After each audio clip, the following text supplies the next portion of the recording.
علماء کو اس فیلڈ سے ہٹانے کی، جیسے اور بہت ساری جگہوں پر یہ سازش رچائی گئی،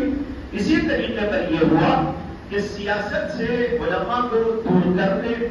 اور ان کے عمل دخل کو اس سے ختم کرنے کے لیے مستقل طور پر کوششیں و سازشیں چلائی گئی، یہاں تک کہ علماء نے سوچا کہ جب یہ اکھاڑا ایسا ہے جہاں پر جانا اپنے آپ کو ہلاکت میں ڈالنا ہے، جہاں پر جانا اپنے آپ کو بدنام کرنے کے مترادف ہے، وہاں پر ہاتھ ڈالنا اپنے آپ کو کسی خطرے میں ڈالنے سے کم نہیں، تو انہوں نے سوچا کہ بھئی اپنا ہم کام کر لیں، مدارس میں، مساجد میں اور مختلف ایسے کاموں کے اندر وہ لگے رہے۔ لیکن حقیقت یہ ہے کہ تمام جگہوں پر علماء ہی کا کام ہے،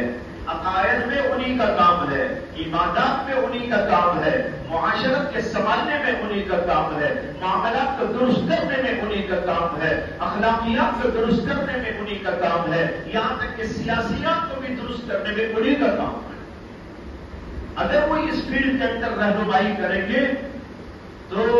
بہت صحیح کام چل سکتا ہے۔ ایک دفعہ حضرت مولانا قاری محمد طیب صاحب رحمۃ اللہ علیہ بنگلور تشریف لائے تھے، بہت پہلے کا واقعہ بتا رہا ہوں، ہمارے پڑھنے کے دور کا واقعہ، اور